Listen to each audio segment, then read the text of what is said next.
Have you ever been humiliated in front of a crowd simply for being poor and quiet?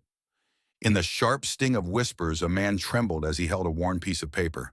Then out of nowhere, someone shouted, "You don't belong here." The room fell silent. The golden candlelight flickered across the tables. Yet in that very moment, his eyes lit with determination, like a small flame refusing to bow to the wind. This story begins with that injustice. What would you do if it happened to you? It was late on a weekend afternoon, and the square in front of Harbor Market overflowed with people. Sunlight spilled across the pavement, glittering like shattered glass. Street vendors called out, their voices mixing with car horns, the restless heartbeat of San Francisco. Through the crowd came the sharp rhythm of high heels. Every head turned toward a woman. Evelyn Carter was once a cover star for financial magazines, but today her face carried no smile. In her hand was a folded printout of an email. The bold words read, "Keynote Speaker, Valley Technology Conference." She pressed her fingers along the rough edge of the paper as if to remind herself that success never came easy. Childhood memories rose. Nights doing homework by the dim light of an oil lamp, the smell of smoke clinging to her hair. She had traveled a long road and now stood before an unexpected trial. At the edge of the street sat a ragged man slumped against a wooden crate, his old coat frayed as if it carried winter itself. This was David Miller. His eyes were clouded, his beard unkempt. When Evelyn stepped closer, whispers stirred. "What's she doing? A billionaire stopping for a homeless man?" Laughter and the snap of cameras followed.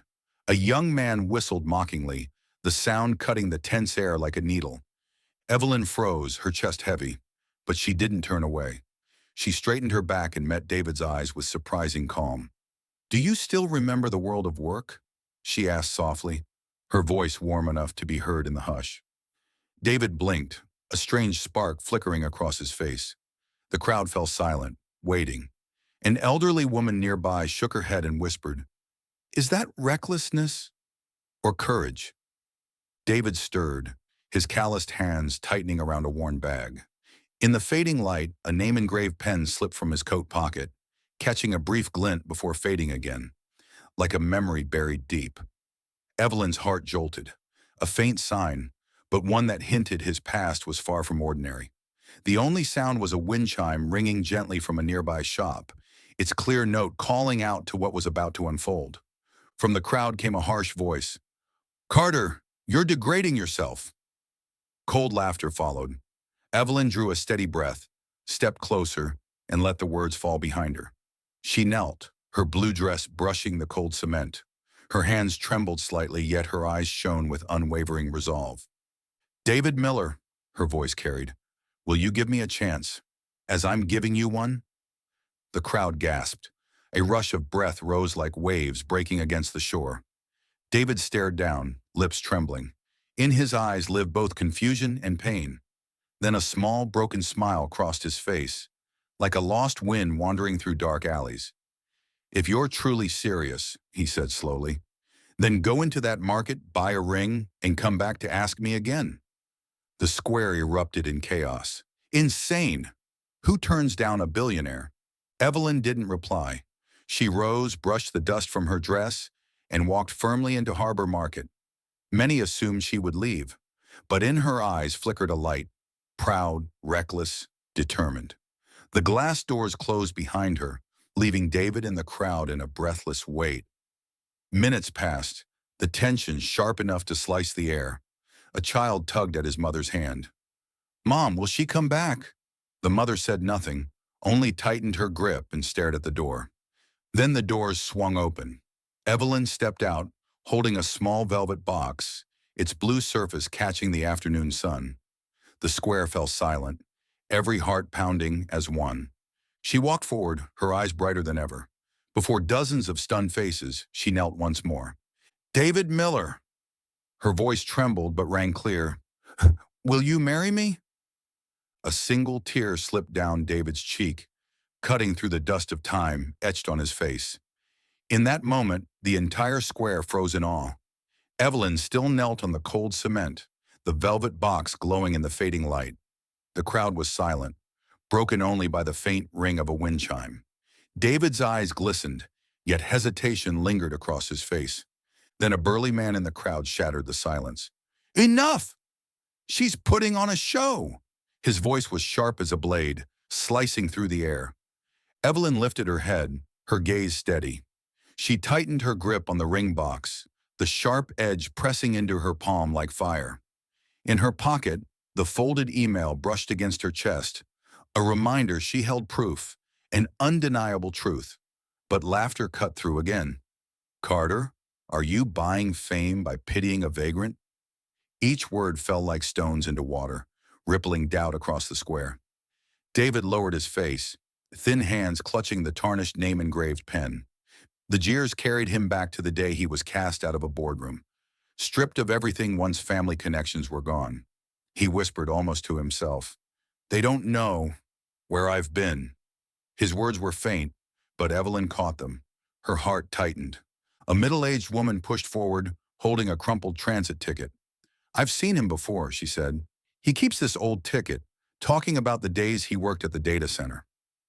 No one makes up a story like that every single day just to deceive." Her voice trembled, but her eyes were clear. The crowd wavered between doubt and sympathy, tossed like a boat in restless waves. Then a harbor market manager stepped out, clipboard in hand. "I'm sorry, Ms. Carter. We've had complaints. You're blocking the entrance, disrupting the flow. I may have to ask you to leave." His words were polite but cold, like a door closing in her face. Evelyn rose, brushing gray dust from her dress. Her eyes locked on the manager. "Are you sure you want to send me away when dozens here have witnessed something else?" Her question froze the air for a moment. David lifted his head. For the first time, his eyes flashed. He took the ticket from the woman, his trembling fingers feeling the frayed edge, the musty scent rising faintly. "This was the last day I went to work," he said softly, before everything disappeared. The square fell quiet, broken only by scattered sighs. But then a young man whistled, mocking. "Keep going, old man." Sounds like a fairy tale. Laughter burst loose, tearing apart the fragile trust just forming. Evelyn stepped forward, standing squarely in front of David. Her voice cut clear. He doesn't need a fairy tale. He needs to be heard. Simple words, but they rang like a distant bell inside many hearts. A teenager nearby smiled faintly, as if seeing his own schoolyard injustices reflected. That small smile glowed like a spark in the fog of doubt. The tension tightened like a drawn string. The manager glanced at his watch and said firmly, "I need a decision. Disperse now, or I'll call the police." His ultimatum dropped like a heavy weight on everyone's shoulders. Evelyn turned to David, her eyes sending silent trust. David swallowed hard, his hand pressing against his chest, touching the name-engraved pen. The faint sound of metal against cloth echoed loudly in his mind. The entire square waited. The crowd murmured, breaths blending into a single heated wave. David parted his lips, words breaking loose.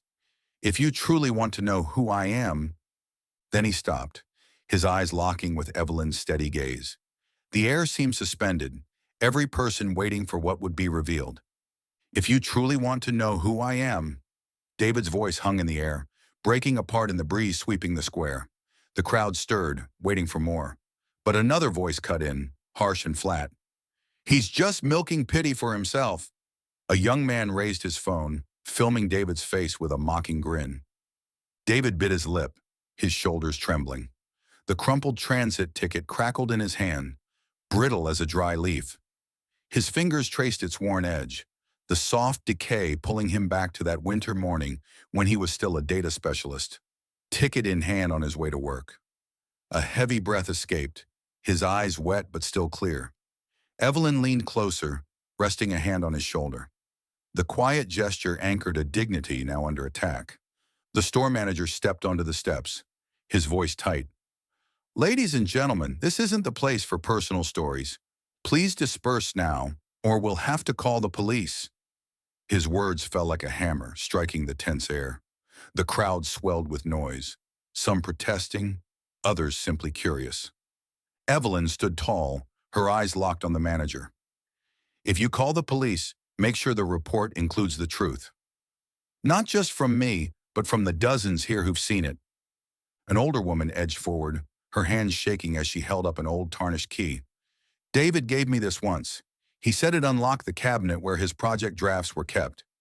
The faint clink of metal echoed, cold and haunting. Tears welled in her eyes. He lost everything. I know that pain. I was cast out of my job once too, because no one believed me. Her words silenced many, heads bowing as memories of their own injustices surfaced. Suddenly, the young man filming shouted, "Where's the proof?" A torn ticket in a rusty key. Enough to believe? His challenge flew like a stone, striking David into stillness. His heart pounded, the key icy in his grip. But Evelyn stepped forward, her voice steady.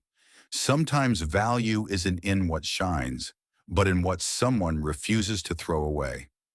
Simple words, yet a few smiled faintly, small but warm.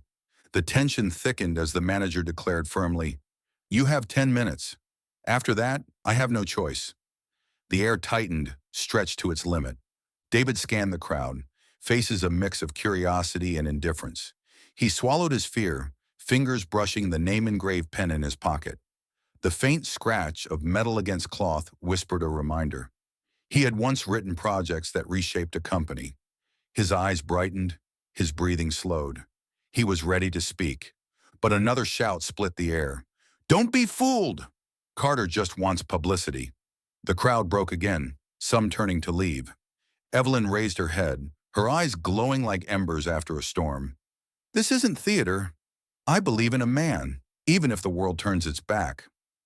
Her words struck David, filling him with unexpected strength.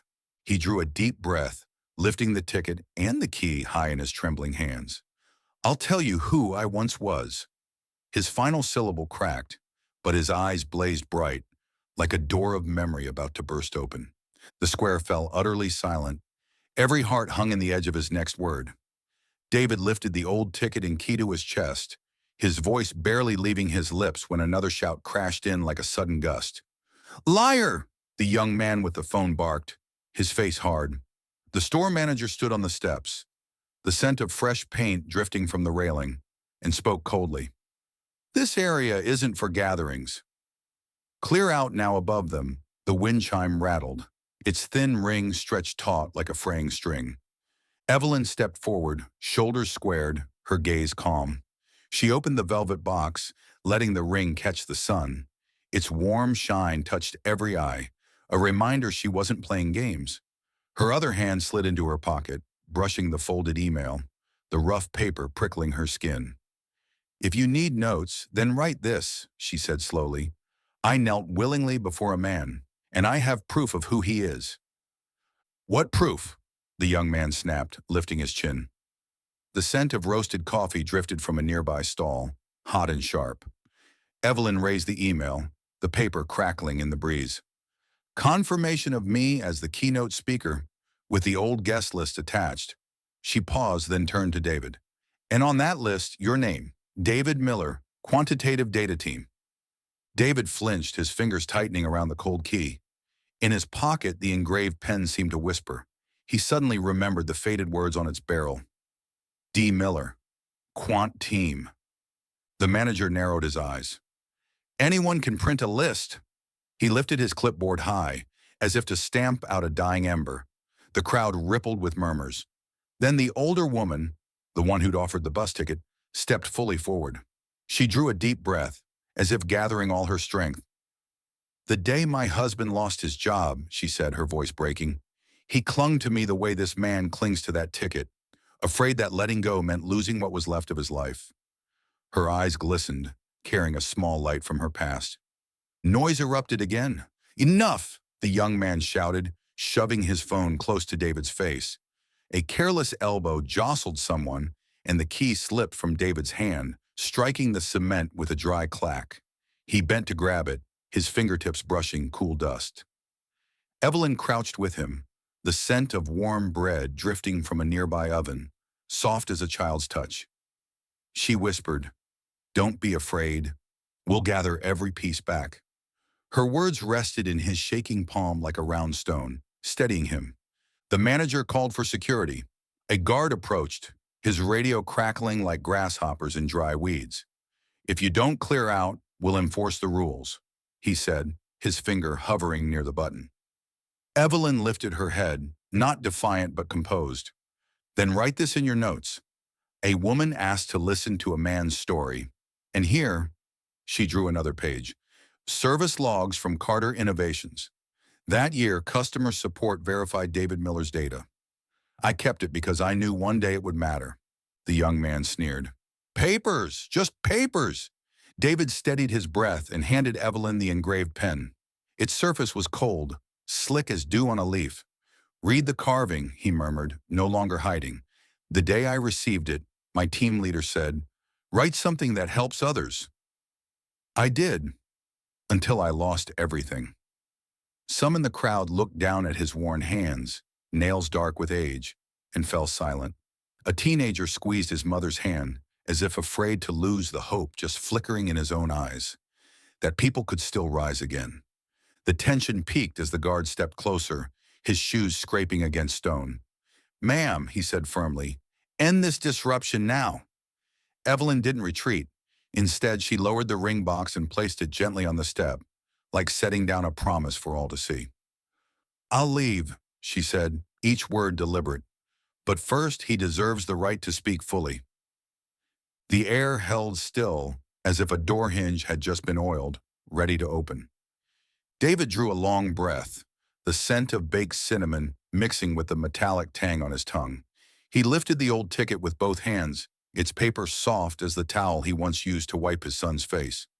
I worked at the data center on the hill, he said slowly. The day I carried this ticket, I still thought I'd be home in time for dinner with my wife and child. His voice caught. Then the phone rang. I recorded that call, stored it in the old machine locked with this key. All eyes turned to the key, a faint scratch on its surface shaped like a hook, dangling memory itself. Where's the machine now? The manager pressed, his tone less sharp, though doubt lingered. David's lips tightened.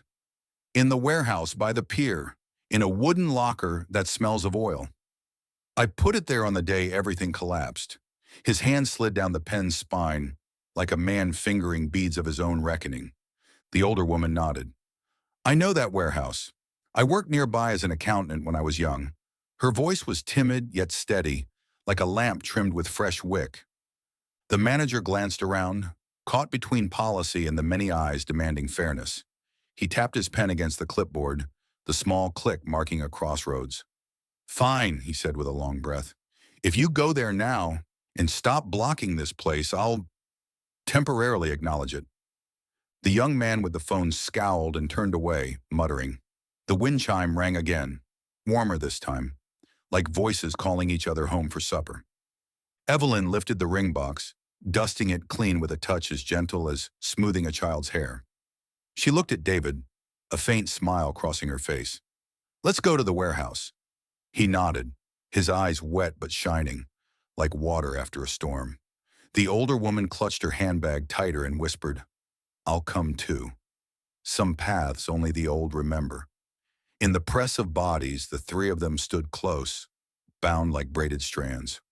The warehouse by the pier. Will the key still fit? Someone asked, half believing, half doubting. David raised the key, the metal catching the last ray of sun, glowing like a falling star. He pressed his lips together. If the lock's still intact, the call record's still there. His words hung heavy in the air, like raindrops about to fall. The crowd parted, opening a narrow path. The manager lowered his clipboard. The guard stepped aside. At the edge of the square, a salt-scented breeze drifted from the pier, an invitation to dive deep and bring the truth to light. Would the truth remain buried or finally emerge in time? Wind from the pier blew against them, carrying the smell of salt and damp moss. The three walked along the seawall, Evelyn with steady steps, the older woman clutching her bag, and David holding the key in his palm as if it carried the day's last warmth. Water slapped against the wooden pilings in a patient rhythm, like an old clock keeping time. At the warehouse gate, the iron chain rattled with a dry clink, warning that time was short. Yellow floodlights spilled across the cracked cement, casting a weary glow. The caretaker appeared, his coat dusted with hemp fibers, the faint smell of machine oil clinging to him. We're about to close, Hamikokano, he said, eyeing the key in David's hand. Evelyn unfolded the weathered email, the paper rustling in the breeze. Her voice was calm. "We need to find a call recording to prove the truth." The man hesitated, then gave a slow nod. "Be quick." "I'll open it once." His tone was like a latch giving way. Heavy but final. Inside was cold and dim, the smell of damp wood mixed with old rope prickles against their skin. Rows of low wooden lockers, paint peeling like bark, lined the wall. David stopped at one in the corner, the rivets glinting under a flickering neon bulb. He slid the key into the lock and turned it. It resisted for a beat, then clicked thinly, making his heart stumble. Inside lay a faded cloth bundle tied with a thin cord. Beneath it, an old ID lanyard with worn letters, rough against his fingertips. His trembling hands fumbled at the knot. Inside was an outdated phone, its plastic scratched, the speaker clogged with dust. He touched it lightly, the chill of the casing raising goosebumps. The older woman drew in a breath, her eyes shining. "It feels like finding a voice tangled in machine oil." David pressed the power button. Nothing. His back bent further under the weight of disappointment. Above him, the neon flickered, like someone blinking in doubt at hope's fragile spark. Evelyn laid a hand on his back, gentle as a warm towel. "Let's find a charger," she said, her tone steady as a small flame. The caretaker rummaged in a metal cabinet, the smell of scorched plastic rising. He pulled out a multi-pronged charger, its cords twisted like dry roots. "This one might work," he muttered, scratching his chin with an awkward smile. Evelyn plugged it in. A faint spark sounded, then the charger's green light glowed weakly, like a late-season firefly. The phone screen flickered, then chimed, soft as a drop of water in a still pond. "Password," David whispered, the tang of metal and the scent of his own skin stinging his nose. He hesitated, then typed his son's birthday. Light touches with a heavy heart. Wrong. His throat dried like ash. Evelyn didn't press him, only tilted her head patiently. He closed his eyes and tried to remember his wife's birthday. Memory of her hand offering him a towel after long shifts steadied him. The screen opened. He exhaled, as if a taut rope had just loosened. In call log, David scrolled until he found an entry marked "Recording Incoming." His finger brushed it, cool like the cover of an old book. He pressed play. Static crackled, then a man's voice cut in. Urgent, stripped bare. "Shut down the alert, cancel cross-checks, move the data to the temporary zone." No names, no greetings. Just commands, raw as a blade. The older woman covered her mouth, tears flashing as if struck by wind. David lifted his gaze to Evelyn. His eyes carried both pain and light, like a man glimpsing shore after a night adrift. Suddenly, the neon above them flared. Then darkness swallowed the room. The phone screen flashed a red battery bar and died, leaving silence thick as tar. David froze, still clutching the phone. A chill spread through his arm like seeping water. "There's another way," Evelyn said, her voice like embers fanned alive. "We'll copy it, right now." The caretaker nodded, pointing down the hall. "Old computer in the back. Has a card reader. Power's temperamental." He gave a shy, kind smile. They followed a narrow corridor, its stained walls like a rain-soaked map. In the small room, a desk fan turned slowly, carrying the muted smell of stored cloth. Evelyn pulled a data cable from a drawer. The metal tip was icy, making David flinch. He stroked the phone gently, as if calming a tired bird. "It used to be my line to the world," he whispered, his words landing softly, like a late leaf settling on the table. Evelyn smiled, eyes warm. "Then let's reconnect it." The door creaked under the wind, the hinge groaning long and low. The caretaker plugged in the computer, its screen blooming with light like clouds parting. David connected the phone. A small click rang out, clear as a bead falling on wood. The charging symbol blinked. He inhaled and opened the recordings folder. The smell of waxed paper lingered from the bundle, reminding him of his daughter's hands labeling things for him when he forgot. The cursor hovered over the file. One more press and the wall of doubt would break. Footsteps echoed down the hall, steady and heavy, counting the stones.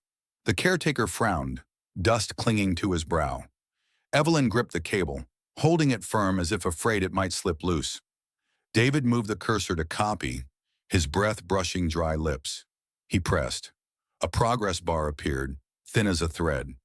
Then the light flickered hard, the bulb popped, and the room sank into darkness. The fan wheezed to a stop. In the silence, David clutched the phone tight, his heart pounding deep against his chest. Would this fragile spark of hope survive or vanish into the dark? In the thick darkness of the room, the desk fan droned, wheezing like it might quit.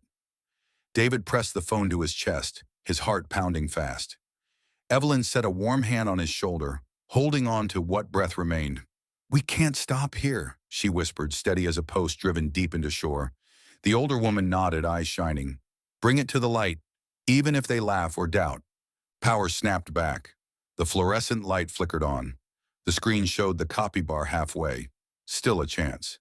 David inhaled. His calloused finger slid across the glass, rough as sandpaper. He hit copy again. A small click sounded, like a pebble striking the table. A thin green line blinked, wavering like a moth fighting the wind. The warehouse door banged open.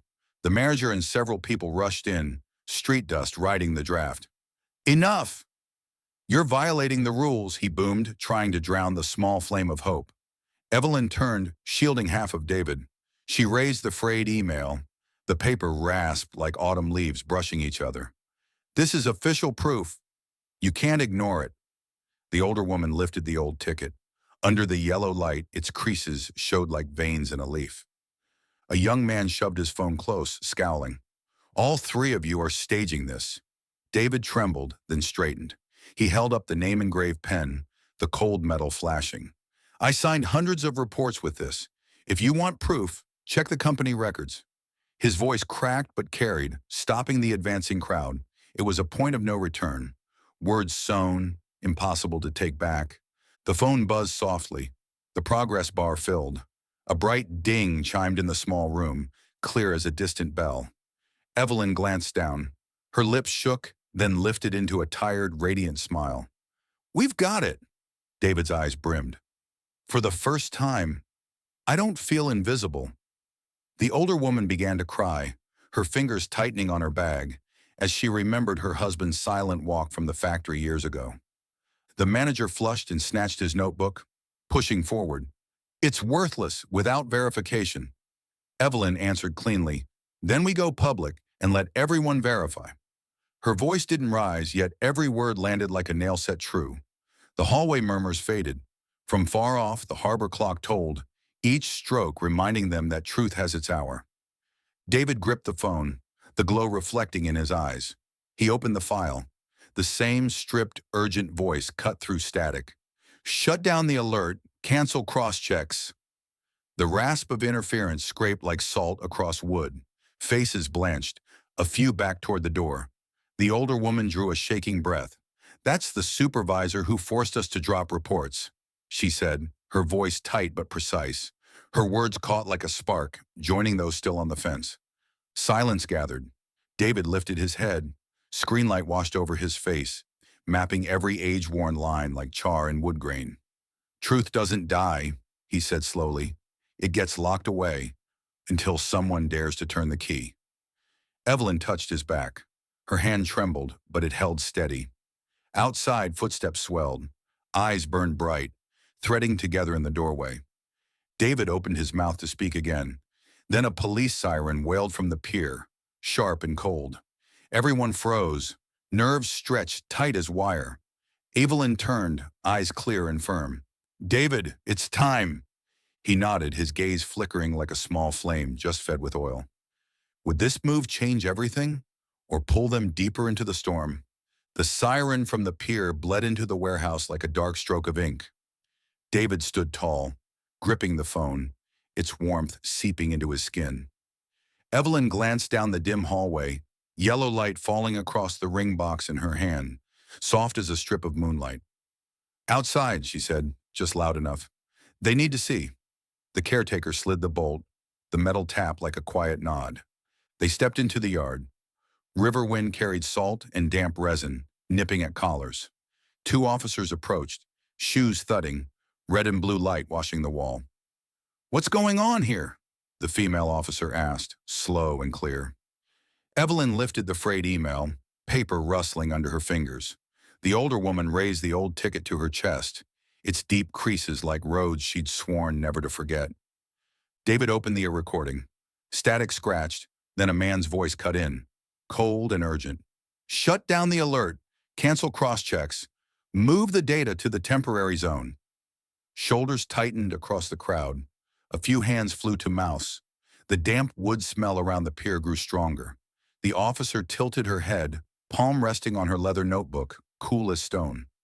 "Play the start again," she said. David did. The order sliced the air a second time, shaving away the coat of doubt. The harbor market manager stepped close, clearing a dry throat. "This could be edited," the older woman blurted, her voice shaky but bright. "I heard that phrasing in the old count room.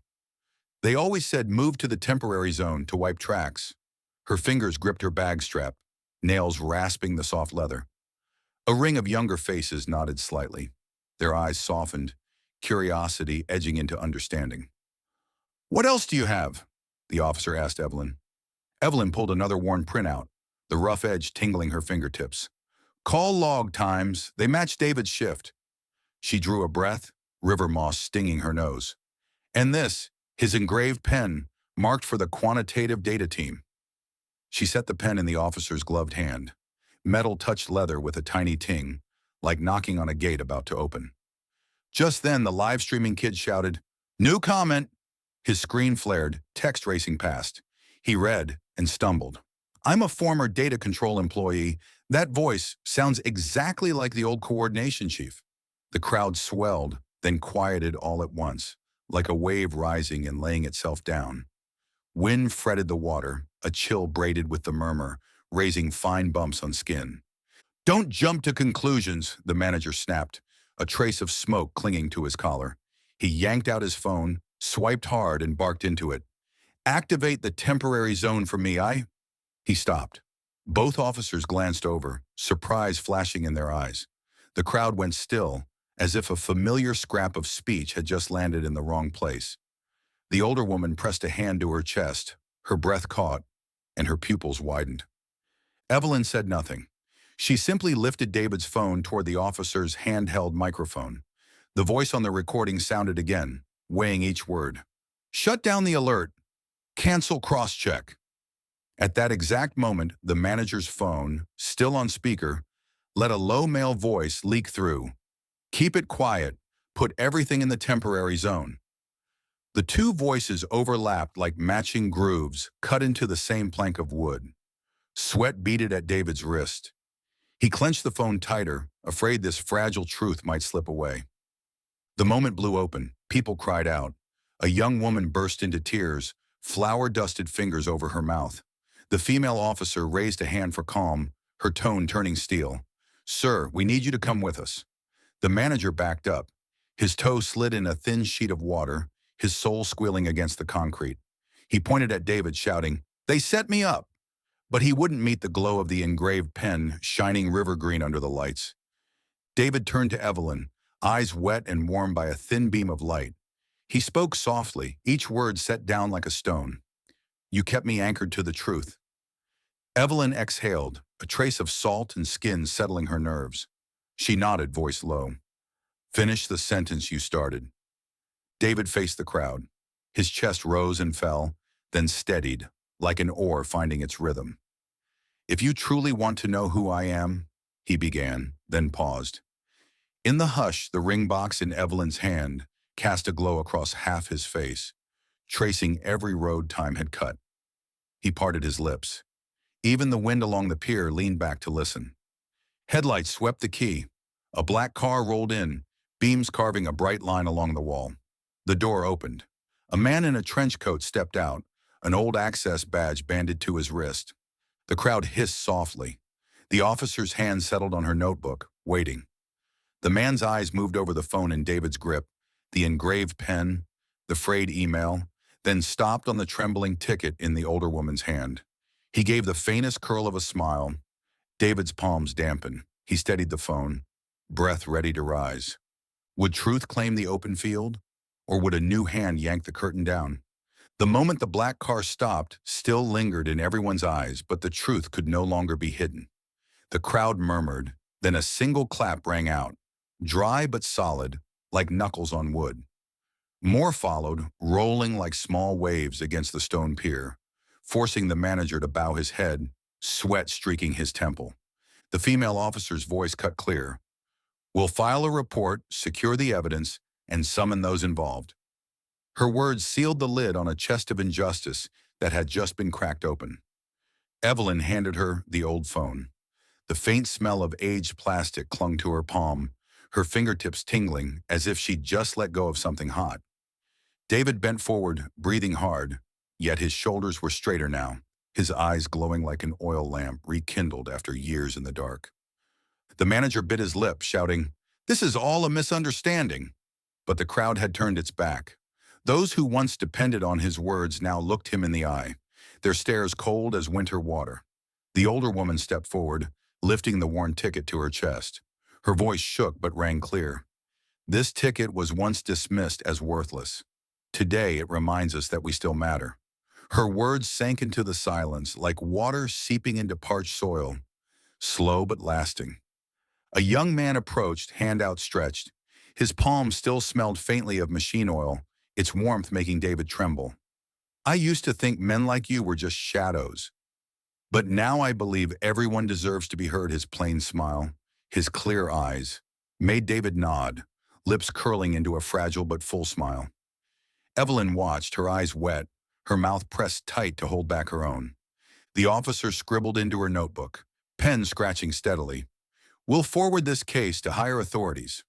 The rasp of pen against paper was like wheels rolling onto a long road, signaling a new journey ahead. Evelyn lifted the frayed email, the thin paper numbing her fingertips. "Please attach this as well," she said, "so no one can claim this truth is just a stray note." David opened his palm and set the engraved pen on the ring box lid.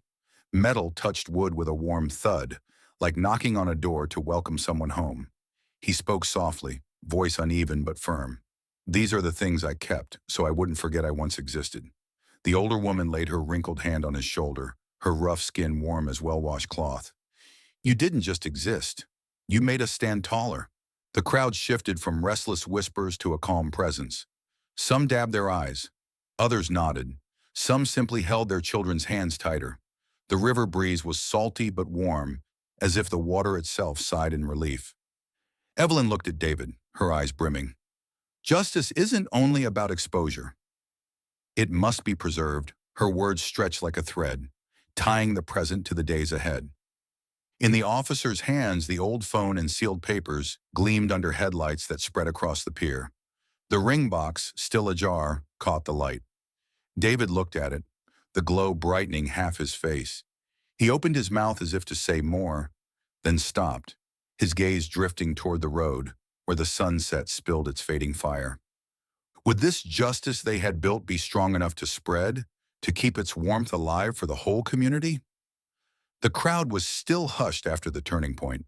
Then suddenly a small child stepped forward, clutching a half-eaten piece of bread, and offered it to David. The warm scent of wheat rose softly, stirring memories of old family dinners. David bent down, eyes brimming, and accepted it with both hands. Grateful, trembling, but present. Applause burst out, steady and long, like waves rolling across the night river. Evelyn stepped close and placed the still-open ring box in his hand. Its reflection flared like a flame that refused to die.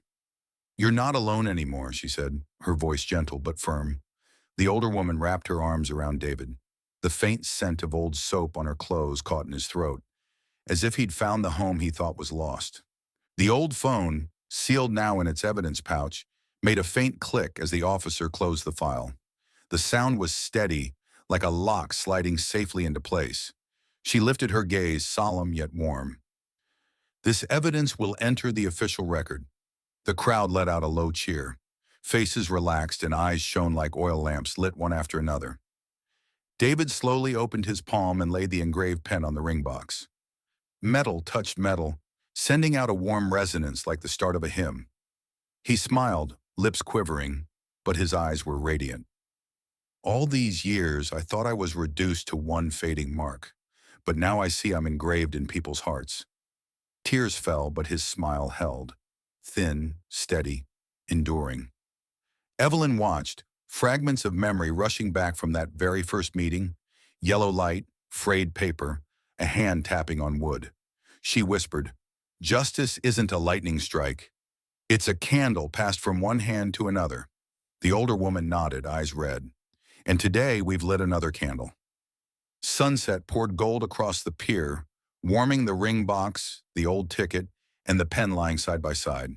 That image became an anchor, a reminder that even from what seems worthless, justice can rise again. The crowd linked hands. Some gripped tightly, unwilling to let go. Others stood in silence, staring at the water.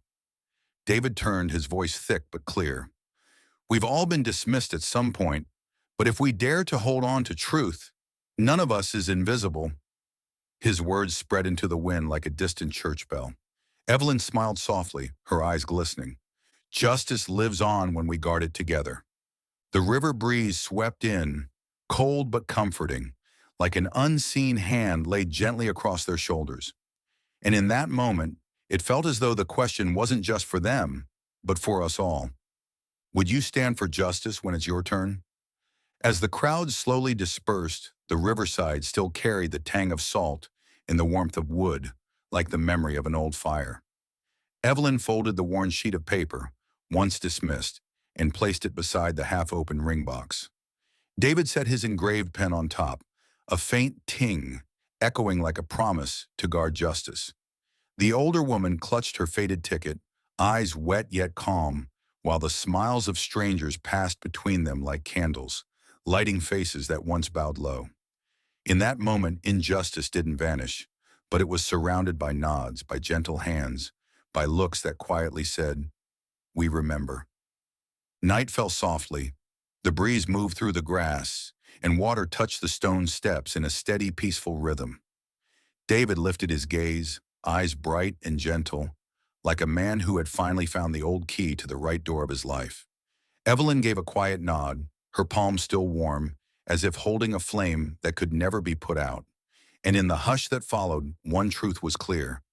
Justice begins with one person brave enough to stand, and it spreads through every act of gratitude. Justice lives on when we guard it together. What will you do in the face of injustice when it's your turn to speak?